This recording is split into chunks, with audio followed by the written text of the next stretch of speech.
that they do have to have agency. So in all of these projects, there is space, right? Like the students are taking ownership of their learning. The students, there are ways in which the project is led by them.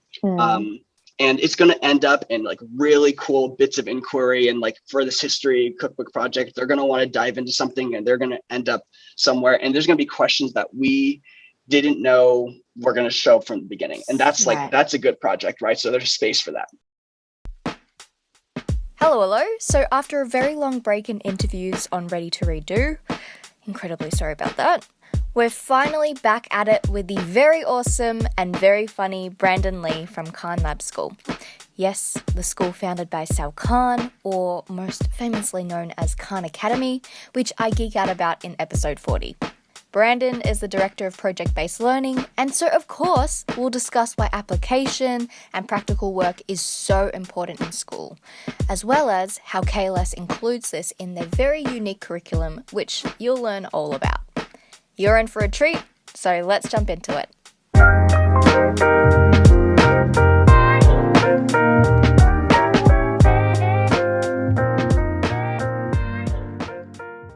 Initially, I was basically doing a little stalky stalk and seeing what your experiences were and within education. And I saw that you have quite an extensive education background, which we can go into later. So first, I would love to know what even interested you in Khan Lab School or KLS in the first place.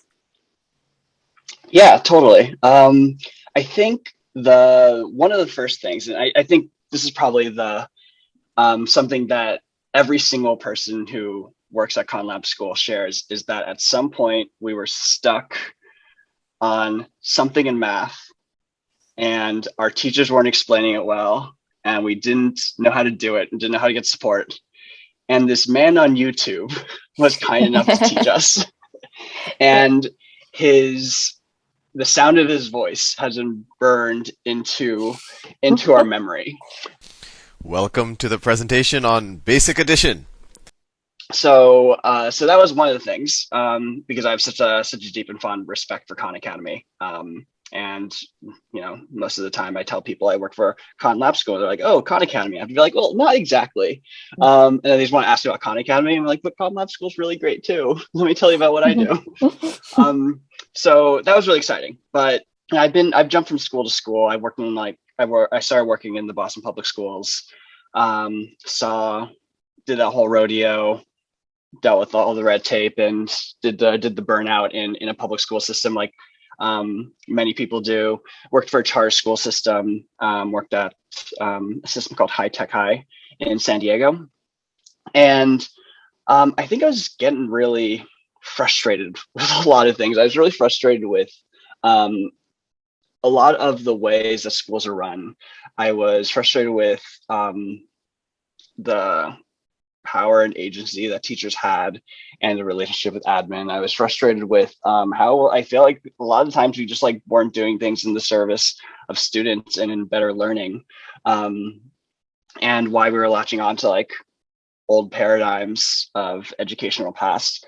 And so Khan Lab School really stood out to me in that way, in that a lot of the premise behind the school is to say, well, what would we do if we were to take a school and just restart from scratch?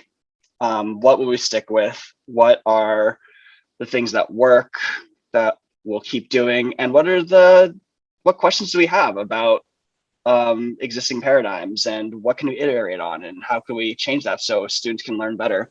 And, you know, schools traditionally are one of the slowest moving spaces in the world. You know, like if you in a public school can like iterate one systemic change, you know, in a school year, then like you're feeling pretty good. At the same time, we like see all this research coming up constantly. It's like kids learn better when they do this. Students learn better in this. Actually, it seems like high schoolers do better in this situation. And it's like it seems like we know this. It seems like all this is coming out, and it's like all these colleges, and they're doing the study, they're doing the work, and can't implement any of it because there's so much red tape.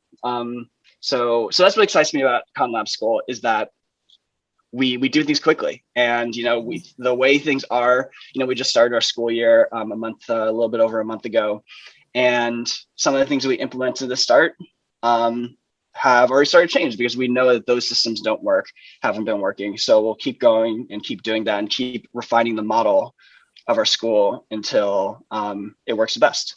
Mm-hmm. And what's a recent change that you've made to the school? You've pinpointed a problem or you've pinpointed something not working as well as you would have liked. So is there a recent change you've made? Well, we came back on site. That was exciting. Oh, yeah, true. It's a huge change, isn't it? Yeah, but I think actually the pandemic was I think spoke to how well our model worked. In that it was March 2020 and it was like, one day and we're like, oh, we're going to be remote. We'll see you all in 2 weeks, right? 2 weeks, 4 weeks, we'll be back. Yeah. But because of like the way we're structured, we were able to pivot really quickly. And we don't have like the traditional school structures. You walk into ConLab school. It doesn't really, in many ways, it doesn't look and feel like a traditional school. And so because we weren't like tied to a lot of structures, we were able to just change up really quickly. We moved into the online platform really quickly. We changed up our LMS really quickly. And then we were pretty much like rolling by the time like April was going. It's like, oh, it's going to be a little bit more than 2 weeks. We were going, not to say it wasn't exhausting, and last year wasn't one of the worst teaching years ever, but we were able to move a little bit faster. Right. And I guess this is a good segue into really how KLS is structured in the first place, because I think a lot of especially listeners and watchers don't really know how KLS it structures its curriculum and all of that. Mm-hmm. So could you describe it a little bit? So the school is based around a lot of the what Sal, the founder of Khan Academy and the founder of our school, wrote about in his book, One World Schoolhouse. And one of those biggest things was the concept of mastery-based learning. And we're not the first school that has touched mastery-based learning. We're not the first school to coin it. But it is one of the founding principles that really guides our pedagogy. And the idea behind mastery-based learning is that, when you were in 4th grade, right, and you got to like the fractions unit of math, right? So then you went really fast through fractions and you're like rocking fractions and you're feeling great and you did awesome. And then you're like, okay, but the teacher's teaching fractions. So you got like another 5 weeks of fractions coming up. At the same time, your friend is really struggling through fractions. And this is the hardest, most difficult thing that they've ever done in their life. And they really need that. They need a little bit more time, but 5 weeks is up, the fractions unit's over and we're moving on to our geometry unit. And guess what? In our geometry unit, you need to know how you do fractions because we're going to be building on top of those skills. So this is like, and a lot of our principles are started with math and what we're like seen as the biggest gaps in math education. So as we continue to teach these skills, as you learn math in this way, and you get like 80% in your math class and like, hey, that's a B. That's great. You're passing, right? Move on, go to pre-algebra. It's like, hey, you got 80% again. That's great. Go on to algebra. And then you're on to geometry and you're like getting 80% and then it comes down 70%. And like, you're being pushed through and you weren't given the time to master any of these skills. And then like all of a sudden, like things are going to fall down upon itself. So like, what if we just abolish this idea, right, of these classroom structures in the first place? Why can't students just do math at the pace that they're meant to do? And if they're speeding up through something, they're like moving through fractions, they're moving through whatever faster, that's great. And all of a sudden they hit a wall when they get to trigonometry and they need more time for trigonometry. Let's give them more time and give them more one-on-one attention to do that. And let's meet the students exactly where they're at. And then within that, so how do we assess them? And how do we, beyond just like a test, how do we show that students really have mastered this skill and they're taking it and beyond just able to replicate it, they're able to apply it, they're able to take it to the next level. So so when you walk into our schools, you don't see just like the traditional classroom where one teacher teaches like and I'm talking about the elementary school right now, teaches all the subjects, and we all see mixed stage learning. So you'll see students who are 10 working with students who are 14 if they're on similar levels in math, and students who are 7 with students who are 9. And they're working together, working alongside each other, depending on their math skill, where they're at that point. And I remember discussing mastery-based learning actually on this podcast or YouTube, and someone had replied to me about the progress that you would make with mastery-based learning. So, for example, some people would flourish because they can specify on their weaknesses and really flesh that out and then move on.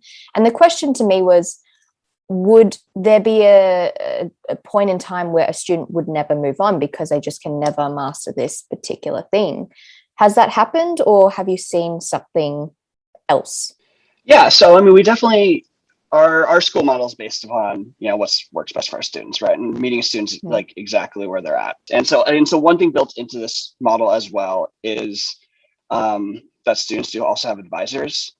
So in even like our we call them IL1, but like kindergarten, first grade students will have an advisor they'll meet one-on-one with once a week, and then they'll kind of walk through their goals and like talk about like what they're doing in math and what they're working on math, what they're struggling with, in ELA and science, art, whatever it is, what their goals are for this upcoming week, for the short term, for the long term. So we're building that agency, building that metacognition too, as students like think about their work and reflect upon it. But then, so we have teachers who are able to track this, right? So we're walking along with them. We're saying, okay, like they're doing well in math, they're really stuck on this concept. We need to give them some more attention. We need to meet with them at that place. We give them one-on-one tutoring. Maybe we're like adding some peer tutoring. Maybe we're like thinking of different ways of teaching them. And we give students a chance to review. So, if they have a test, they'll have a chance to go back to the test, revisit it, redo that work, reflect on what they're learning. So with all that, like that gets us pretty far with that specialized attention. And like we have the resources at KLS to be able to give us individual attention. And we have really great teacher-student ratios. But then, and then sometimes there are places where it's like, I always bring up fractions because it's like, man, fractions is like, I feel like that was like, it's like a wall for so many students. And I bring it up and people are like, yeah, I get that. I get the fraction wall. But sometimes it's like, it takes a little bit more work, and then we have to just keep going at it. And we have to like think about different ways to address it. And maybe we keep going for a little bit, but we have to like make sure that they master that. And they have to demonstrate mastery in these skills before they're able to move on. We'll do everything that we can do to make sure that happens. Right. And is that part to do with maybe encouraging them to see bigger picture as in what they can achieve if they were to master these foundations? Because at least from what I've seen in the classroom, a lot of students don't know why they have to learn this particular, so learn fractions, for example, why they have to do it. And they always ask me why. I'm like, well, to be honest, I'm just going to answer that. It's because you're going to get tested on it, but that's obviously the worst excuse. But for them to see the bigger picture, to pique their curiosity that way and their interest that way, and then for them to get that motivation to really master the material. Because otherwise I can see how, obviously I love mastery-based learning. I can also see how if they were to go through the motions and the steps, that they're so focused on the steps that they can't actually reach that until they reach it. Does that make sense? Yeah, totally. Yeah. And I think there's like a couple of things I'm thinking about that. One is, I think often when we think about like, okay, like this subject is the worst, I hate doing this, I don't enjoy it, I don't understand why we're doing this. A lot of that comes from frustrations of not being able to do it, and kind of like cultural responses to expectations around like achievement and things like that. So if I hate something, then I can't be mad that like I'm not like I feel like I'm not good at it or something. By restructuring like the entire system, right? So we're saying like, it's totally okay wherever you are. And it's okay, like, and you're gonna struggle with some things. Like, it doesn't matter who you are. It doesn't matter like what is like sometimes you're like, some things are gonna be harder. Sometimes some things are gonna be easier, and that's totally cool. And we're on this journey together. And, you know, building in space, like where we can talk about that and reflect about that. And like, for me, like one thing as a teacher, I just like want to build in more spaces like metacognition and reflection, and having students think about the learning and their learning process, is like why like the advising is like such a beautiful thing for students, even as like young as our kindergartner students, right? To like actually thinking about the things that they're learning and think about them as a student where they're at. But then to your point about like the practicality of it and about the purpose, I think it's like, that's a lot where my specific role comes in. So I'm our director of experiential learning, or our director of project-based learning. So one thing I work with teachers on is helping them design their projects, design project-based learning experiences for students, and think about, so why does this work actually matter? Why are we doing this thing? What's the application for it? And then beyond that, that's also like one metric by which we measure mastery, right? So there's a couple layers, I think, to mastery. And one of them is like, can you like do this test? And tests are totally valid assessment tools, right? Like, but it's only one assessment tool of many options, and it measures like a pretty small like band of things. But it's useful. It's tests. You know, you do well on a test. It's a good like, you know, it's a good checkpoint. But then kind of like the space I'm in is like, well, how can you apply that knowledge? And can you take the things that you're learning? Can you synthesize information? And then can you take it to the next level? Can you actually use it in a real life context? And then for me, that's like peak mastery. And then there's also things like, can you teach it to somebody else? We have we're trying to build like a strong peer tutoring program, having like leveraging students to be able to work with each other, teach each other. But at those application pieces, those projects, I think are huge. And then to your point again, like it really teaches students like, hey, this is like why it matters, and this is like where it can be. And then they start seeing themselves in those roles, in those positions, and start thinking about the things that they can do in the future and things they love. 100%. Yeah, because that's something I've ranted a lot just in this on Ready to Redo, is the idea that we're so theoretical, we're so able to spit out the facts, and not even for that long, but just enough to cover the test and then forget and relearn something else. Totally. But it's how can you actually apply what you've learned in a way that the scenario or the problem could be completely unexpected, but you can pinpoint the skills that you've learned and how to apply it, because real life is not going to give you a perfectly worded equation or perfectly worded question that you know exactly how to answer. It's how can you adapt yourself to the problem instead of the other way around. And that's one of the biggest problems I've seen, is that the learning process will be cut short. We'll never actually fully apply it. We'll never fully do placement, or we'll never go into the real world and actually apply our skills. We sort of have this makeshift environment within the classroom that can't actually prepare you, even though that's the whole point of school, is to actually prepare us for the future. And when you're making these projects, because as you were saying before, that you work with the teachers, you help them to convert the theoretical into practical. What do you really make sure that you can achieve with the students when you're thinking of these ideas? I think first and foremost is like, is this project going to be really cool? Like, are students just going to have fun? And it's not a great answer, and it's not like it's not well, it is, but it's also like not like it's not like this like foundational like of like pedagogy. Like fun. It's like but no, I strongly believe in the joy of learning. And beyond like fun I think is fleeting, but but joy, like what is it that makes like students want to come to school every single day and continue to learn? I think we often talk about schools and, how schools are kind of like, old school systems. They're a little antiquated at times, and that we don't prepare students like for the future, right? We don't prepare students for like the problems of the future, and we don't even know what the future is going to look like. We don't know what kind of jobs they're going to be doing, and X% of our students are going to be in jobs that don't even exist now, or whatever the stat is, right? And then I think like my response to that is like, so if we're going to teach students to solve the problems of the future, then we need to let them solve in school the problems of the future. So let's like actually give them real world problems to solve, and let's make it as applicable, make it purposeful. So, and this is, I think, where like I separate, like I make the distinction. I spend a lot of time making sure people understand this distinction between projects and project-based learning.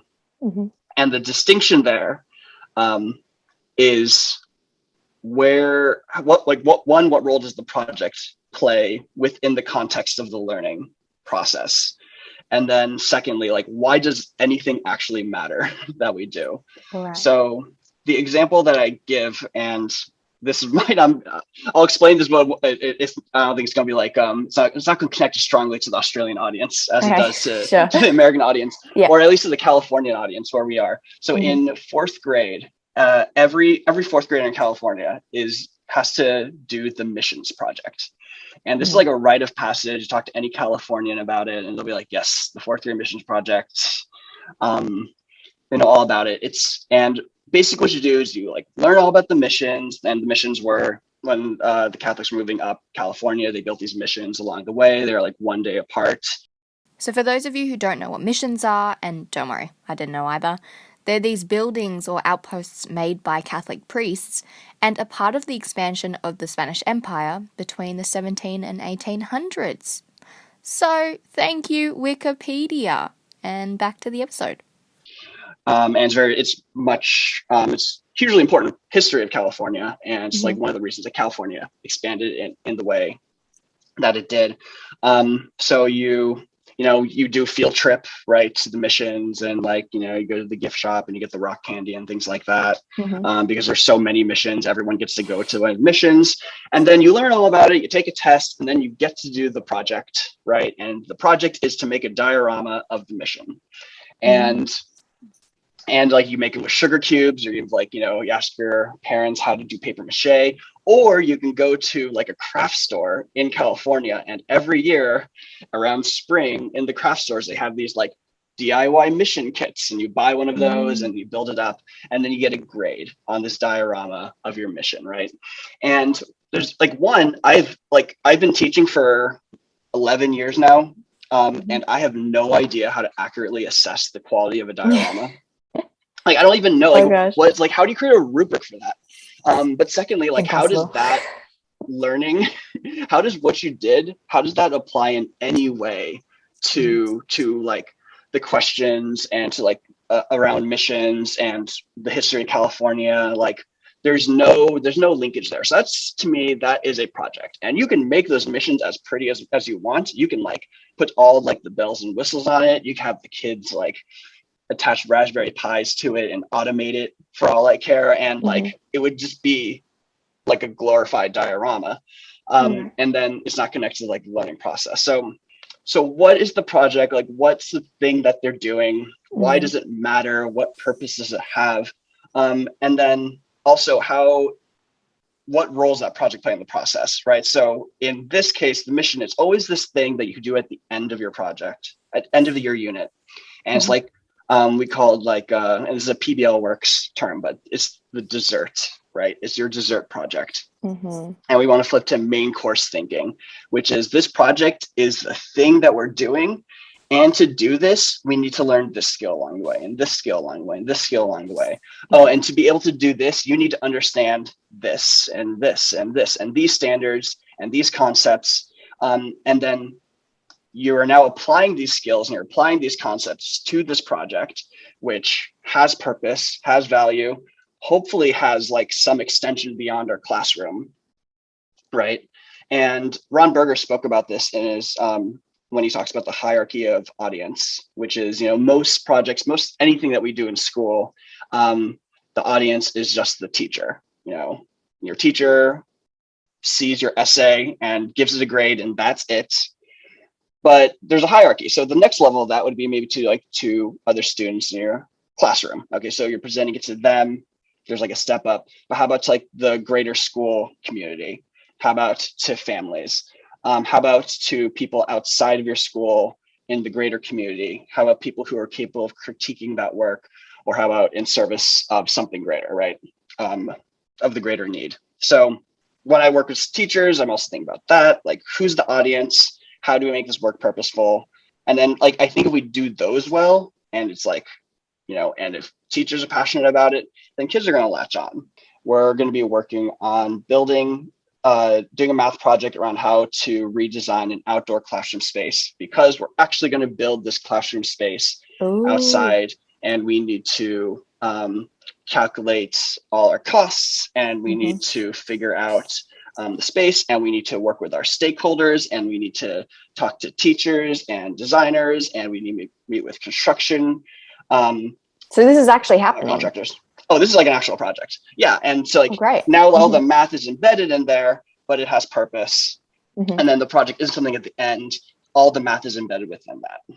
Right. Okay. So you're basically recruiting the students to really help, like, as in this thing will be built, right? The outdoor learning space. Yeah, it's legal free labor. Yeah. Oh, yeah, exactly. Get them to do all the hard work, calculate it, sit back and just watch them. Exactly. Yeah. And that's the thing. Yeah, you don't just sit back. And that's the beauty of project-based learning. It's like the students are doing the work, and it reframes that. And I kind of joke with teachers. It's like, you should be doing nothing. And like, you're doing too much all the time when you're like, like that's the thing I don't get about lecturing. Lecturing is both like one, like the boringest way of teaching, but two is also like the hardest. It is so long. Like 50 minutes straight of just talking. Yeah, I get like tired after like 10-minute conversation with like honestly. But like, how are the students doing like the work? How are the students doing like, you're spending a lot of time grading and figuring out assessments. How are you building in peer critique and peer review and things like that? How are you building self-reflection into the process so you're not responsible for the reflection? It's and it's not like you don't want to do this. It's because like, how are we having students like take agency over like the learning process? Yeah. Right. And I guess in that situation, what you were saying with the teachers just sitting back, they're more the facilitator. They're more the person that's just checking in, seeing if everyone's okay. But really, the learning happens when the students are doing their whatever it is, whether it's theory or practical. And it doesn't just have to be maths and calculations, right? It could just be, I think about, I'm not sure what subjects you offer there, but English as well is a core part of your curriculum, right? Like, it could be that you're writing something for an actual newspaper or an actual blog online or whatever it is. And did you have sort of examples of what you're covering, what they're covering in English and how they can apply it? Yeah, we did this project 2 years ago. Last year was kind of a down year for projects. Last year was just kind of boring, project-wise, curriculum-wise. But we did this oral history project. So we partnered with, I guess like this is, I can speak a little bit about how we think about student agency and student voice and choice here. And this is something I love talking about, because student voice and choice, I think, is like hugely popular buzzword in the education sphere. And I don't think anyone agrees about what it means. But often when I hear project-based learning or projects and student voice and choice, what I come to expect is like passion projects and open-ended projects, tinker time, whatever you want to call it, just like this completely open-ended like space, and which I think there's totally space for. And I think, or genius hour, some people call it, at least in the Bay, because it's like a Google thing. But there's like totally unstructured time that students have to work on anything they want. And as a teacher, that's always been like one of like the most stressful kind of things to watch happen, because it's really hard, because there's so many executive skills embedded within that students need to have to be able to run a project completely 100% on their own. Mm-hmm. But in history or in ELA, 2 years ago, our teacher wanted to do an oral history project. And so we know, but right, like in planning this, what are the main standards that we need to teach? What are the skills that they need to learn? You know, all things ELA. We already know kind of like some of the books that have been picked out. So a lot of the backbone is there, right? Like PBL is like a vehicle, project-based learning is a vehicle, but it doesn't change like the core content. Students are still learning like things that they need to be learning. We've mapped all that out. It's just that we we do this because we believe that this is a better way to deliver it versus like another form of pedagogy. Okay. So the oral history project, and so we pulled the students. What do you want to learn about? Who like what's an important voice to capture? And so we ended up partnering with an organization called Downtown Streets Team in the Bay Area, which works with the houseless population in the Bay Area. And there's a synergy there because they wanted to document some of the stories of their clients and create some resources on their website. And then we were also doing this project on oral history. So we worked with them. We met with their director to identify their needs. So at this point, I'm working with them, like kind of like them as a client for us and our students, like servicing them. And then we learned all around the issues in the Bay Area. At this time, there's particularly there was some law changes happening in Mountain View that were making it really tough for the houseless, in people experiencing houselessness in our community, specifically like banning on parking in areas like overnight and things like that. So we wanted to like understand the stories, and we wanted to know who the people are and like create empathy there. So we met with their clients. We interviewed them. They turned those into stories. We recorded them, and then we put them together onto a website for this organization. So that was one example of a project that we've done. And they're learning all those ELA skills they would have learned in any other ELA class for a 6th grade, 7th grade, 8th grade class, whatever it is. But we're embedding those skills within something that actually matters. And in this case, this audience for this project, actually was like a client that we had. So there's someone there who needs this product that we're creating. There's value there and there's importance there. So like, we're going to critique it. We're going to like make sure it's like as good as it could possibly be, and really like perfect the work. That's honestly what I think. At least what I hope projects to be is for it to have a real world impact, whether it's in the community, but it's impacting in a way that students feel like they have accountability for what they're doing. Because the issue that I see is that, sure, you get this project a little bit wrong, but who cares? Because it's not affecting anyone. It's only affecting my grade. And if you have someone in the community who's literally saying, I would like this, and you can see the effects of your work here, here, and here, and you're impacting people, that's going to get any student to feel like they need to take responsibility of their own actions and their own studying and work to create the best work that they can. So essentially, you don't need someone behind them like a teacher going, do this work, do this work. They're going to feel compelled because someone else is expecting good work from them. Right? It's a good pressure to have. Right. Yeah. But it's a healthy pressure. It actually motivates them to do it. And it's, I guess, still an extrinsic thing, but now it's becoming intrinsic because they don't want to let the community down. They actually see a purpose in what they're doing. Like I've mentioned some of them where if you're going to be designing something, say, I guess it's easier if you're designing fashion or designing something where it's tangible. I think, like, why don't we go to aged care centers and why don't we ask them what their needs are? What if someone in the aged care center wants a dress and wants to look pretty? Someone can actually design that. And the grade or the assessment of whether you've achieved the A plus, I say that in quotes because, it's different for everyone, is if the client is happy, if the person that you've made this for is actually happy. Like what you were saying with the houselessness, it's was the client who was asking for all this information and demographic and all of that, were they happy with the result? And if they are, then that in itself is an A plus. Totally agree. Yeah. Done and dusted. Okay, not quite, but instead we've reached the halfway mark in today's episode, so hope you're enjoying it. And now on to Brandon explaining how KLS assesses these projects, especially when grades and grade levels don't exist at the school. Yeah, grade levels don't exist, and grades like A, B, C, D grades do not exist either. So right. Students move ahead based on their mastery performance. So once they demonstrate mastery, then they move on to the next unit. They can move on to the next thing, but they have to demonstrate mastery.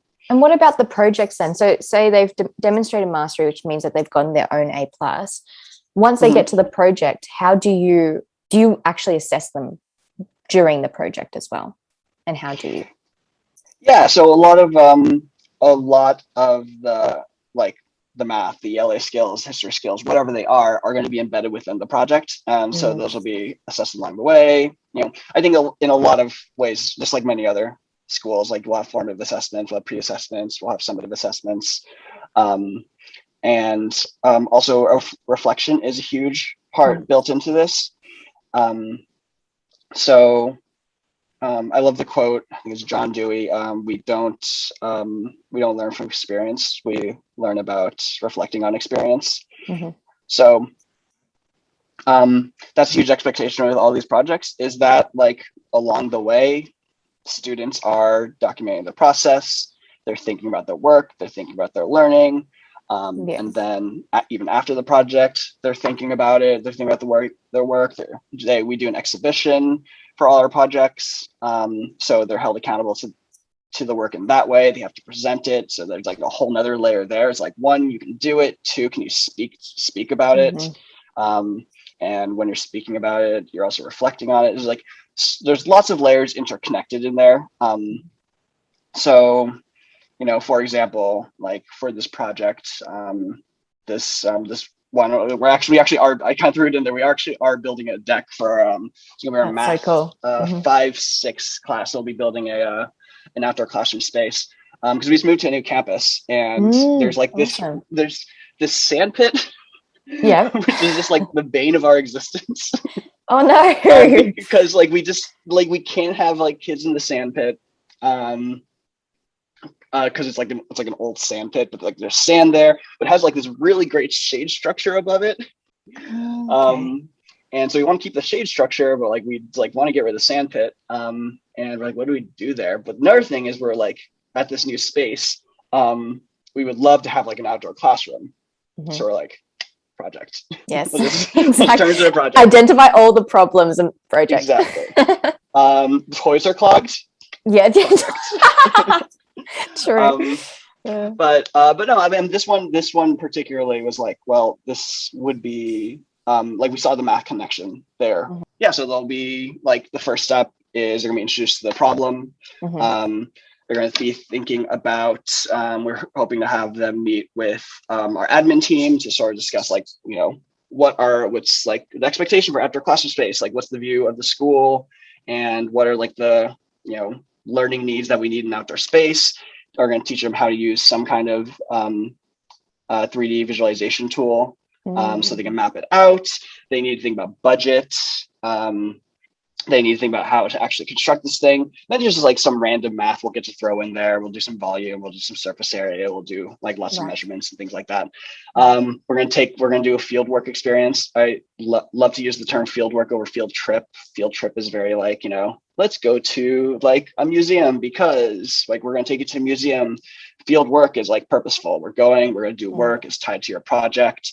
You're going to be doing the work of a blank, right? Insert role here. You're going to be doing the work of a biologist. You're going to be doing the work of a, museum curator. You're gonna be doing this case. You're gonna be doing the work of like architectural engineer or something of that nature, and we're going to head in and do like research like the different materials and what types of materials are best, and like what's the load weight on those, and how that's going to lead to the construction of something. And then we have to design it, we have to propose it.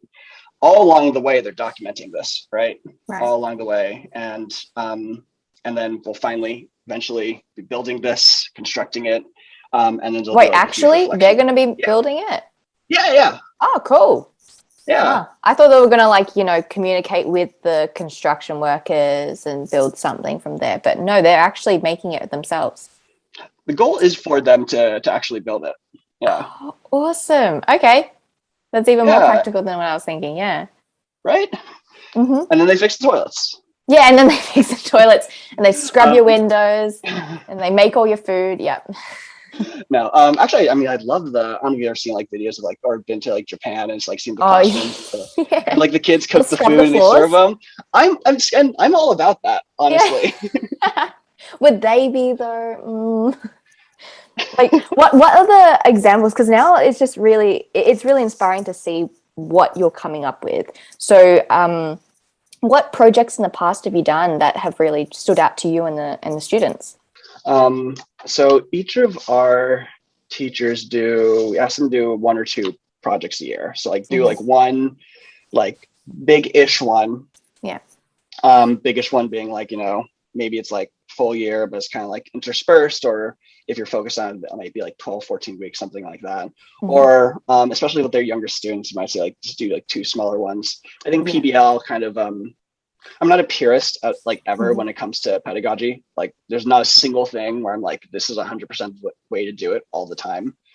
And PBL is like just like that. I don't think it's useful in chemistry. I don't think it's useful in early language acquisition. I don't think it's useful in like kindergarten, in a very like traditional sense, or rather like kindergarten often already does a lot of PBL just by like everyday design. But like these kind of like long-term huge projects, I think don't work as well. So we have a lot to choose from. I don't know. What's your favorite subject? Let's go with English. We're doing a history. We're doing an English and history collab in our middle school this year. It's going to be looking at the history of cookbooks. Or it's going to be understanding history through cookbooks, understanding history through recipes. I ordered a I ordered a sourdough starter that's like 100 years old. What? Oh my god, cool. Yeah, it's from like the Oregon Trail. And so like the recipes are from the Oregon Trail too. And then I was gonna like get a sourdough starter that was from like this like 200-year-old San Francisco sourdough starter as well, and like just in comparison, bought this oven for this project. But yeah, I mean like this is like one of those where I think this is one of those like projects. It's like thematic and there's like a cool application and everything. But like at the end of the day, like I think the exhibition we're gonna do a food fair or something like that, and we like cook all the recipes like from the past and like how like, and then do like show what the history is connected to them. I think that'll end up being a presentation to families, and that'll be great, and that'll be fun, and it'll be awesome. So like not every project we do ends up being this like thing with like this like greater purpose.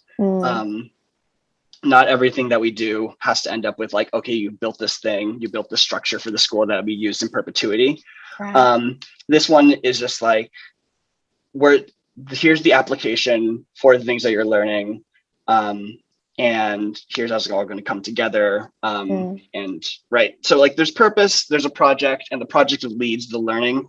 But as on the hierarchy audience kind of scale, it's like a little bit lower, and like that's totally fine sometimes. Yeah, and that's very flexible though, right? Like if a student sees that, oh, well, I know this person who owns a restaurant and maybe I have a recommendation for them depending on what we've found throughout, like it can extend into the community regardless.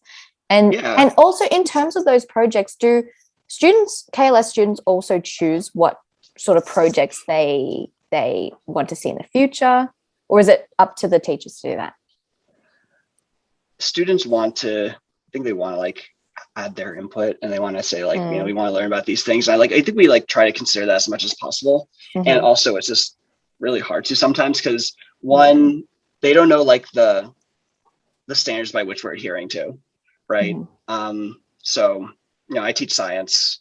So I do our project-based learning, but I also teach our IL3 science, which is our 4th and 5th grade science course.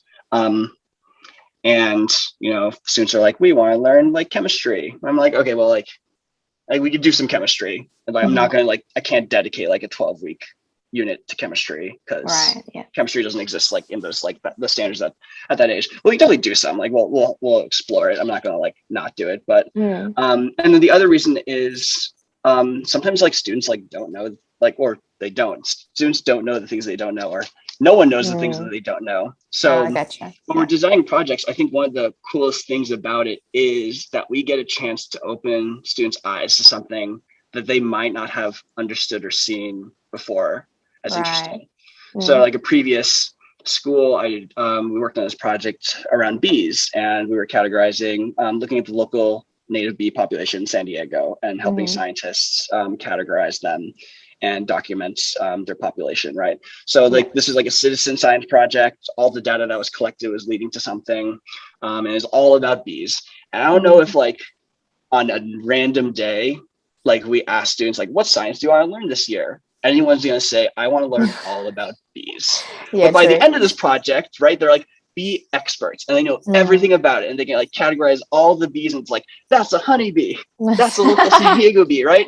That one's cool. That one doesn't have wings. It just crawls around. It's crazy. And they get really stoked about it. So that's like another reason I'm just like a little wary of like giving too much voice and choice, too much agency in students. That's not, but that they do have to have agency. So in all of these projects, there is space, right? Like the students are taking ownership of their learning. The students, there are ways in which the project is led by them. And it's going to end up in like really cool bits of inquiry. And like for this history cookbook project, they're going to want to dive into something, and they're going to end up somewhere. And there's going to be questions that we didn't know were going to show up from the beginning. And that's like, that's a good project, right? So there's space for that. But it doesn't mean that us as teachers are going into it blind, not knowing like what the standards are. Like for this English project, we know the things that they're going to end up learning. We know the skills they're going to develop, but we don't know the questions they're going to have and what investigations that they want to start constructing. So that's like the exciting balance, I think, of like a good balanced project. And in terms of the flexibility of that project or of the curriculum, because I know that everyone is different. So some people might really latch onto that, onto a particular topic in a project, but then someone else might go, I don't really see the point, or I don't really have an interest in this. When that happens, do you personalize it to them and they can choose something like a sort of sideways reroute sort of thing, or do they have to go with what other students are doing? I think that's one of the beauties of PBL and like really well designed projects is that it doesn't happen that much. And there's like a couple of things that lead to this. So we do we do project launches, and so leading up to the project, no one gets to know like what the project is. So like parents will ask, and they'll be like, like I just did a back to school night, and the whole back to school night, I was like, I can't really tell you anything that's going on because we haven't started our projects yet. So they've been scrubbing our toilets. No, exactly. Some of them are going to listen to this podcast, and they're going to like be really concerned about that. So I'll put this in the intro. Perfect. Yeah. That'll be hilarious. You should do that. But there's so parents don't know about it, students don't know about it, and then there's going to be like this project launch. So actually next like Thursday, I'll be doing a project launch for our spy project. It's going to be like an IL3, so it's our 5th grade spy project, and they're going to be doing a virtual tour of the spy museum in DC. Cool. Yeah. But it's just like this. It's like this thing, right? It's like, what's the project going to be? What are we going to be doing this year? And then it's like this drop. And then we have this day and this class, and the class is totally different. It's not like the usual structure that you have in a class, and it's just exciting, and it's just one day, and you like make sure it's like the most engaging thing possible, and it's super awesome. You introduce your essential question, and you like start getting the students like think about what it might be about. So we're gonna do like essential an hour and question. a half. So does every project have an essential question to it? Yeah. Sorry, I totally just dropped that in. Yeah. So the essential question is like, what's the question that this open-ended question that the whole project is centered around, that they're going to try to address. And a good essential question isn't like just like open-ended. It's something that they can continue to answer like for the rest of their lives and not like really have a clear answer. So what's an example of an essential question you've done? You could use any of the, I guess, say the sandpit one. Was there an essential question for that one?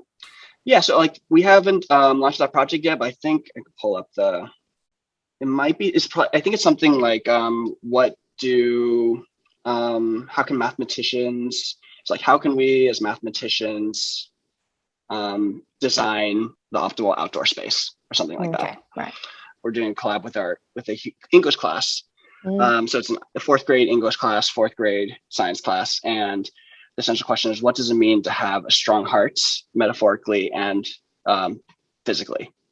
So on the English side, they're going to be doing work around like precepts and where like the qualities that we want to have as a community, and they're going to be doing reading books around that.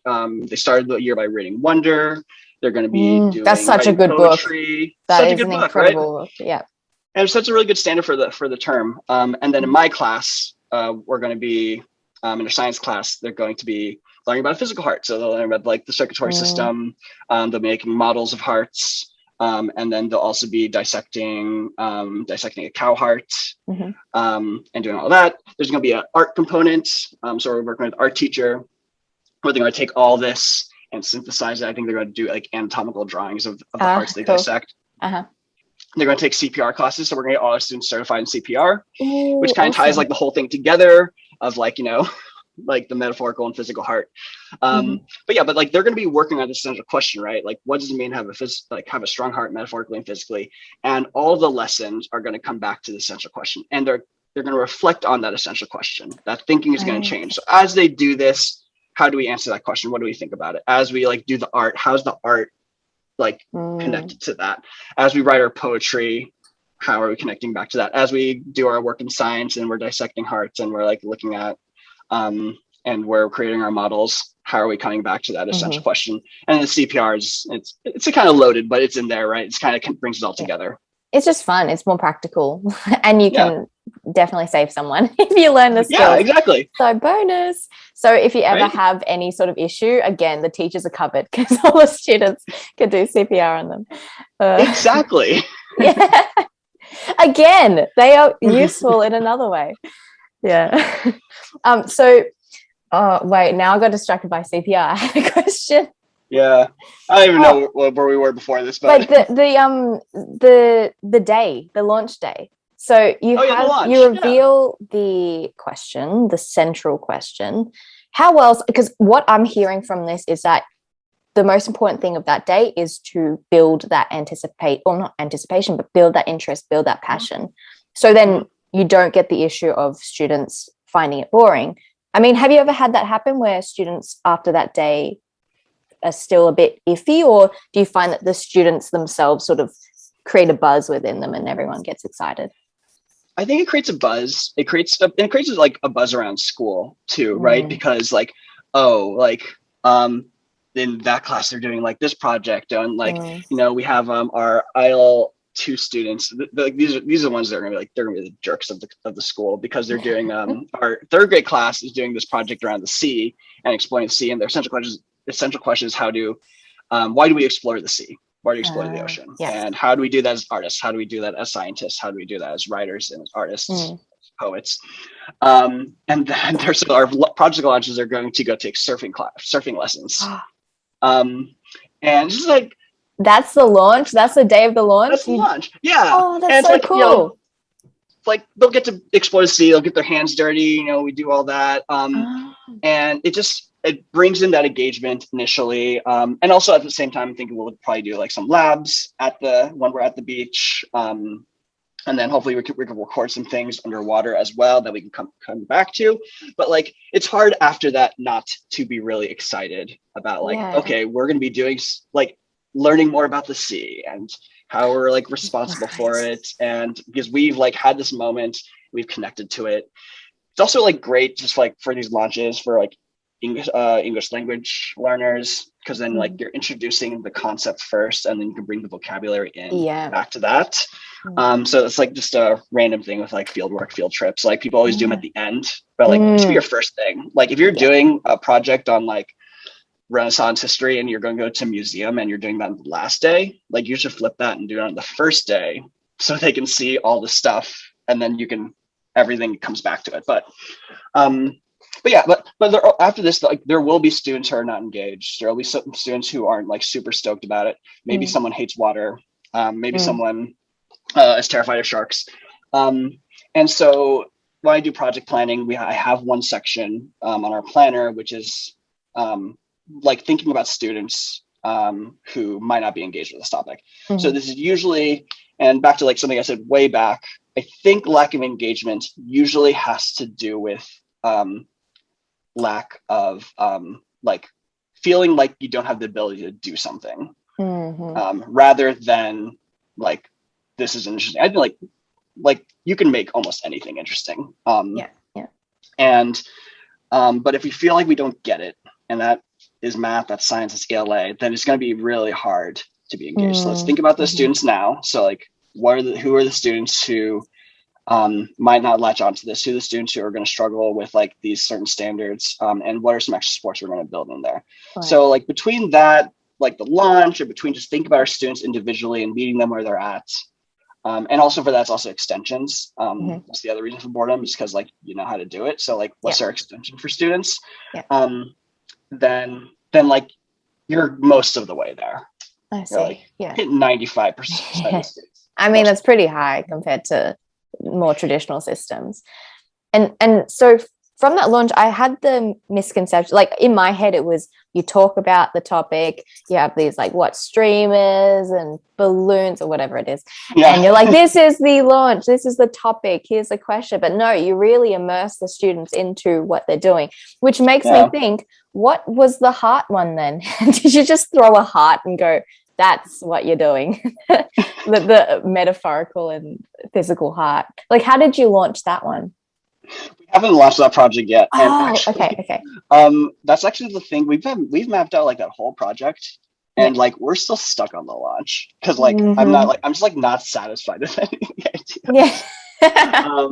Surround, so just have a lab. If you have an idea, if your listeners have any ideas of what we can do, that'd be cool. Awesome. I'll let them know. They'll hear this and go, oh gosh, this is their time to shine. Honestly, though, if you do have suggestions, please send them to itsjjyang@gmail.com. It will be in the description as well. And I'll pass your ideas on to Brandon, and who knows, they might create a mural after you and decorate them with arteries, veins, and hearts, metaphorically and anatomically. So now on to the last part of today's episode. And when you mentioned that students would first do the mastery-based learning, and then that would lead up to the reveal of the project and then doing the project, my mind latched onto, well, if everyone's working at their own pace and it's very personalized to their journey, how do you find a time when everyone's ready to do the project? Right. I think that is a huge one. It's not that I just want to clarify one thing. It's not that they do all the mastery-based work and then we get to do the project. It's all happening at the same time. And they demonstrate mastery through the project, and like during the project, there'll be moments, things that are assessed. I think that is a huge question that we grapple with.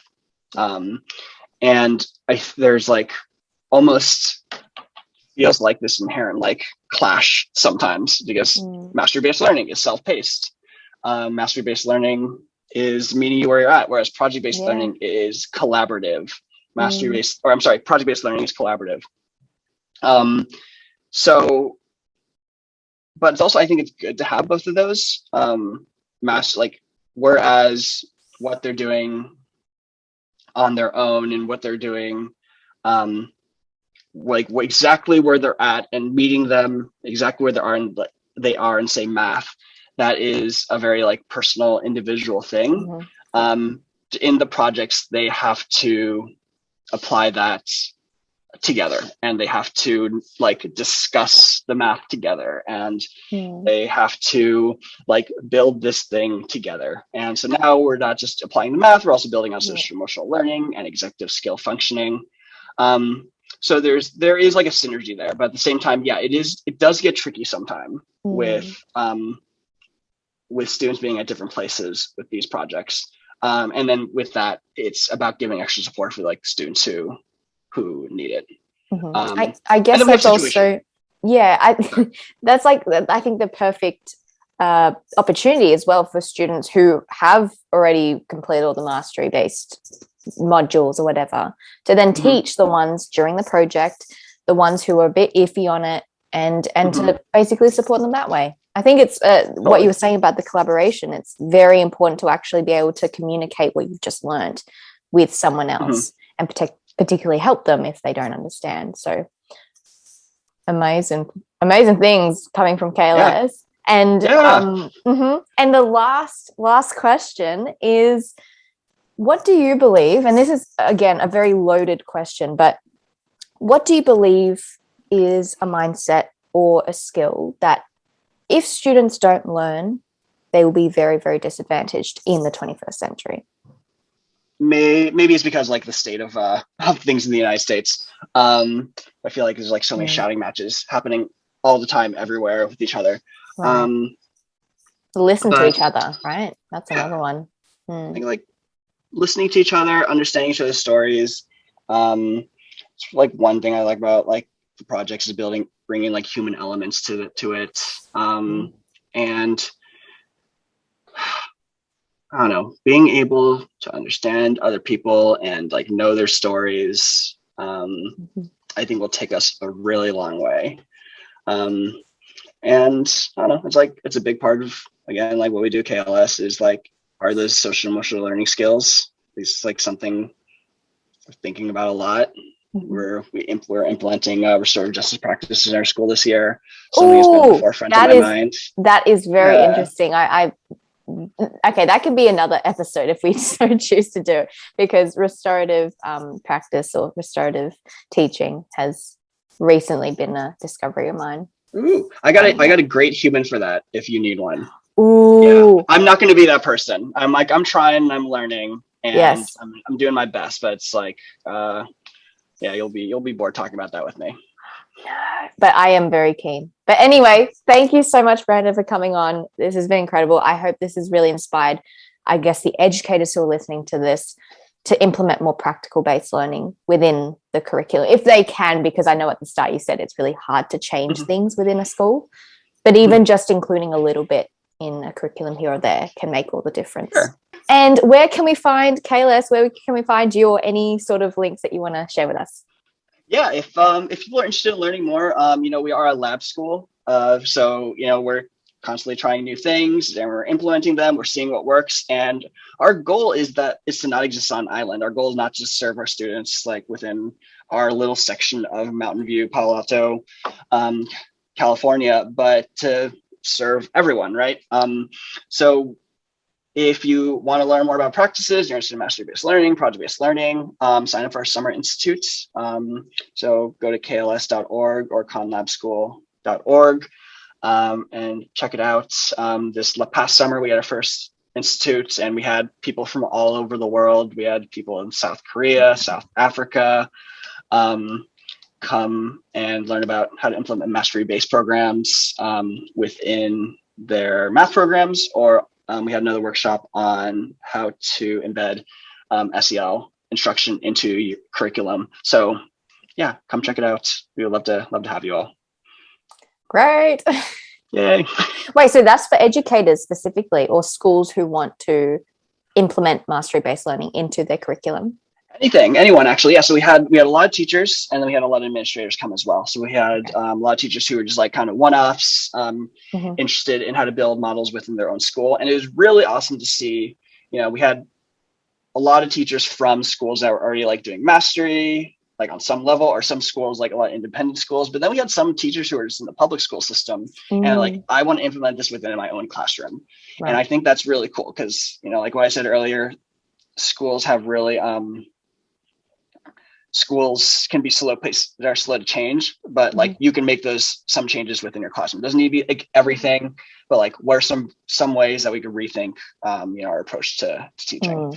And then we also had a lot of administrators who were coming in to think about how do I rework like my entire math program, for example, to best support teachers. So, and then we had someone who's coming in is like, I'm launching a school and we're basically have one rule schoolhouse. And I'm like, that's really cool too. Yeah. So anyone and everyone. Cool. Yeah. I hope actually people jump onto that, because how often do you do it? Our last year was our first one. So cool. This past summer, so it was remote. I don't know what it's going to look like this summer. If it's going to be remote again, I'm kind of hoping not. But but our goal is to like make this a regular thing. Because again, as we do more work, we just want to share the resources. We want to share everything. We're all about like in the spirit of like Khan Academy, right? Khan Academy was pretty much like put it out there, the people will come. Yeah. And it's the same thing with our work at Khan Lab School. It's like, we're doing this. Here's what we've learned. Here's what works. Take it, use it, do right by your students. Yeah.